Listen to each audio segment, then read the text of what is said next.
Hello everyone. तो आज मैं हूं आपकी स्वाति मैम और मैं आपके लिए करंट अफेयर्स लाई हूं जो कि बेस्ड है 16 मई 2020 पे। सबसे पहले मैं आपको ये बोलना चाहूँगी कि कोरोना वायरस का टाइम है, तो आई थिंक आप सब अच्छे से अपना ध्यान रखो।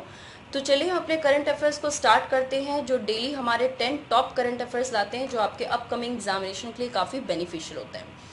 तो सबसे पहले क्वेश्चन को देखते हैं, जो कि है question number 1। The centre has extended the credit link subsidies scheme till when. यहाँ पे पूछ रहा है कि सेंटर ने जो क्रेडिट लिंक सब्सिडी स्कीम है उसको एक्सटेंड कर दिया है, उसको बढ़ा दिया है, कब तक।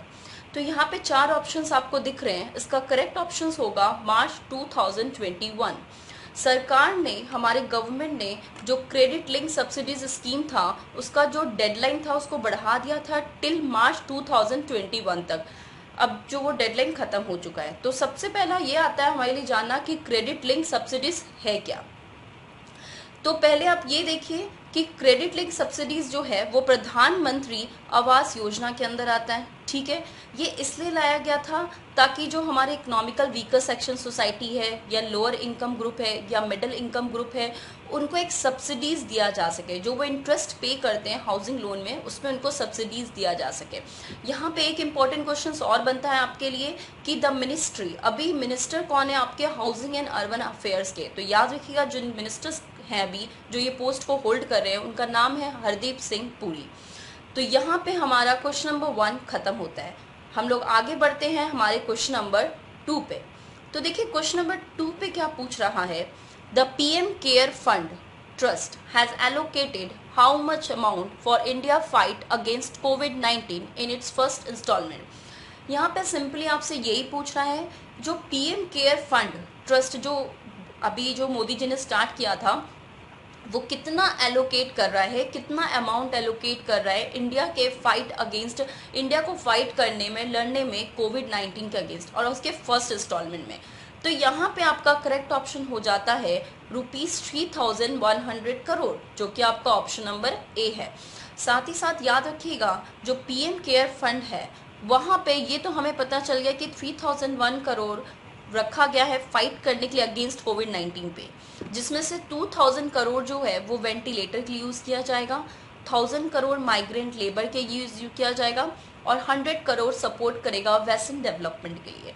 तो ये कुछ इन्फॉर्मेशन है जो आपको याद रखना है। तो चलते हैं अपने क्वेश्चन नंबर 3 पे। तो क्वेश्चन नंबर 3 पे क्या है। The BRICS New Development Bank has placed how much emergency assistance loan to India to support its battle against corona virus. BRICS जैसे कि हम सबको पता है एक ऑर्गेनाइजेशन से, एक संस्था है। तो ब्रिक्स जो न्यू डेवलपमेंट बैंक है उसने इमरजेंसी सिचुएशन में कितना लोन देने का कहा है कि वो भारत को लोन देगी ताकि भारत फाइट कर सके कोरोना वायरस के अगेंस्ट। तो यहाँ पे है हमारा correct option, option number B, USD 1 billion.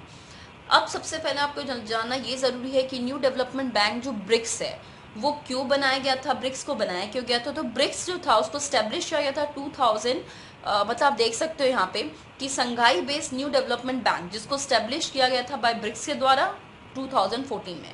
अब ब्रिक्स में कौन कौन सी कंट्री आती है, Brazil, Russia, India, China, south Africa. New Development bank को इसलिए बनाया गया था ताकि इमरजेंसी आने पे वो लोन प्रोवाइड कर सके। जितने भी हमारी एशियन कंट्री हैं, जैसे इंडिया को प्रोवाइड किया जा रहा है जो कोविड-19 में जो ये डिजीज स्प्रेड हुआ है, तो किस तरह हम अपनी एशियन कंट्री को ये लोन प्रोवाइड करके उनको कोविड ये जो 19 है उससे बाहर निकाल सके, उनको हेल्प कर सके।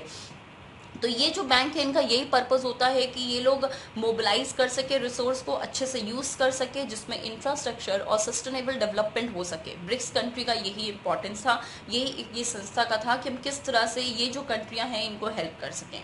तो चलिए हम आगे बढ़ते हैं, जो कि हमारा क्वेश्चन नंबर 4 है। How much fund has been allocated for the development of कोविड-19 vaccine under the PM care fund.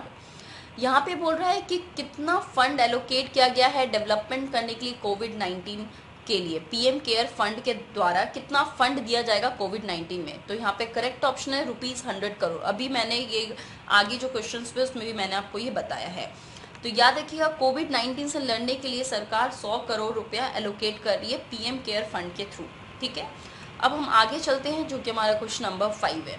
ज़्यादातर क्वेश्चन अभी तक आप लोगों को कोरोना वायरस के ही मिल रहे हैं, क्योंकि पता है जैसा देखिए इन्वायरमेंट है, जैसे है उस पर ही न्यूज़ होती है, तो उस पर ही करंट अफेयर्स बना रहे हैं हम लोग, जो आपके आने वाले एग्जाम में पूछ सकता है, क्योंकि ये आने वाले एग्जाम में काफ़ी इंपॉर्टेंट क्वेश्चन होंगे।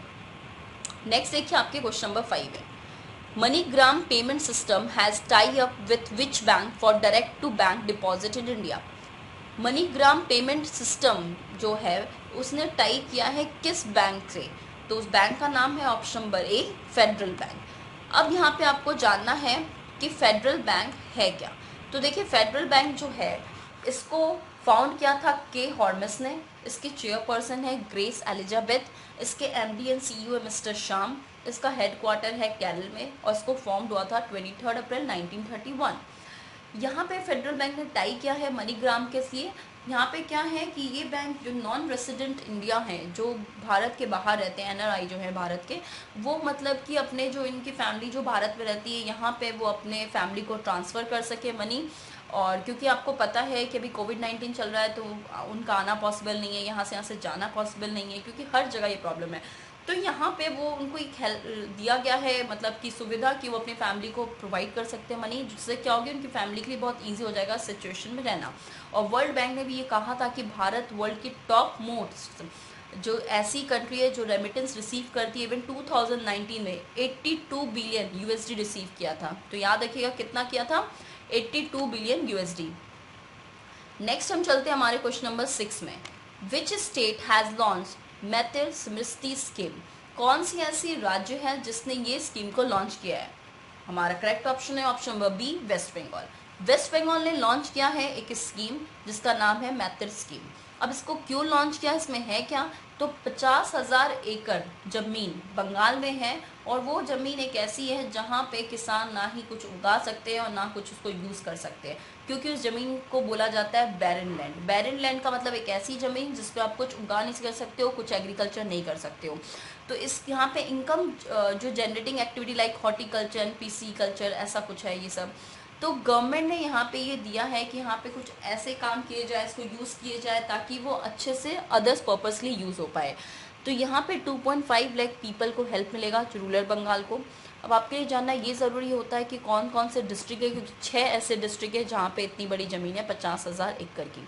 तो पहला जो है डिस्ट्रिक्ट याद रखिए बांकुड़ा, दूसरा बीरभूम, तीसरा पुरुलिया, चौथा झारग्राम, पाँचवा west Bardhaman and number 6 west Midnapore district. तो चलिए हम आगे बढ़ते हैं, जो कि हमारा क्वेश्चन नंबर 7 है, who has been appointed as the new DG of the archaeological survey of India?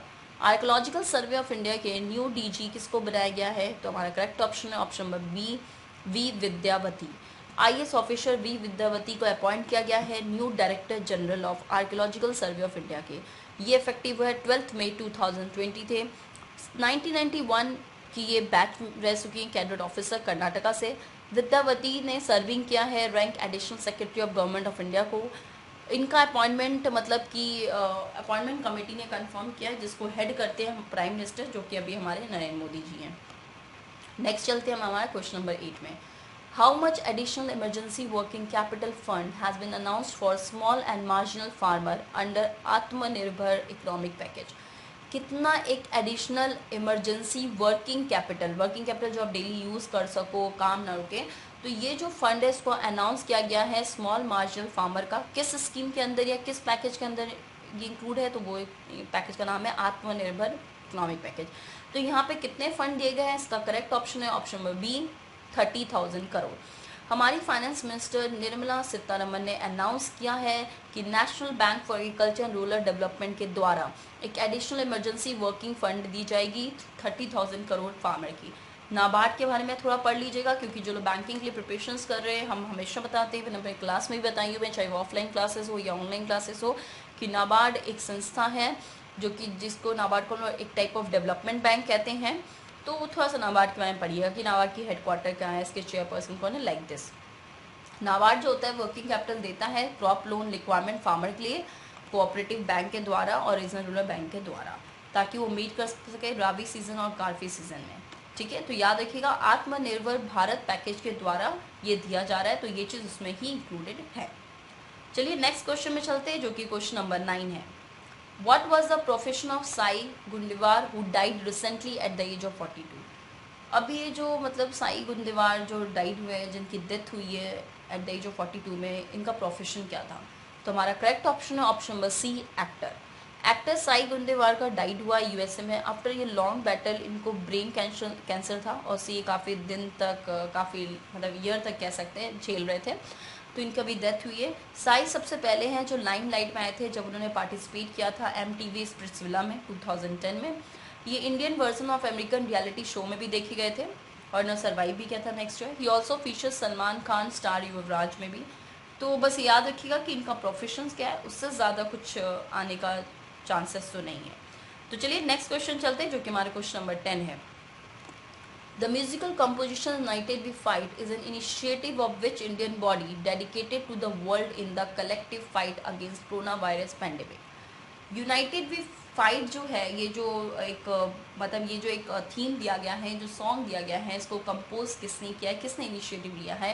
तो इसका करेक्ट ऑप्शन होता है आपका option number A, Indian council of culture relation. Indian council for culture relations को launch किया गया था न्यू सॉन्ग की तरह, ताकि लोगों को बोला जाए कि वो इकट्ठा रहे और उनको इनकरेज किया जाए कि वो पॉजिटिव माइंड के थ्रू रहे और कोरोना वायरस से लड़ सके। क्योंकि देखिए कोरोना वायरस के टाइम पे हमें पता है कि हम सब एक घर में बंद हैं और कहीं ना कहीं ये साइकोलॉजिकली भी बहुत इम्पैक्ट करता है एक ह्यूमन को, क्योंकि human is a social animal. हमें आदत ही है बचपन से कि एक दूसरे से मिलने का।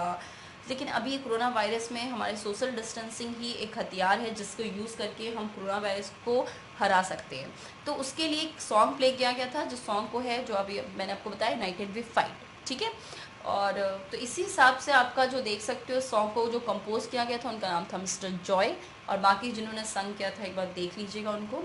तो ये हमारे जो टॉप 10 करंट अफेयर्स है ये यहीं पे कंप्लीट होते हैं। जो आपको नोट्स दिया जाता है और जो हम आपको पढ़ा रहे हैं, एक्स्ट्रा इन्फॉर्मेशन भी दिया जाता है, तो आप करंट अफेयर्स वीडियोस को देखिए। और अगर आपको हमारा करंट अफेयर्स का वीडियोस अच्छा लगता है तो आप उसको शेयर करो, सब्सक्राइब करो और लाइक करो। और ज़्यादा से ज़्यादा मैं अभी आप लोग ये बोलूँगी, ज़्यादा से ज़्यादा हो सके तो अपने आप को सेफ्टी में रखिए, अपने आप को और अपनी फैमिली को। Thank you.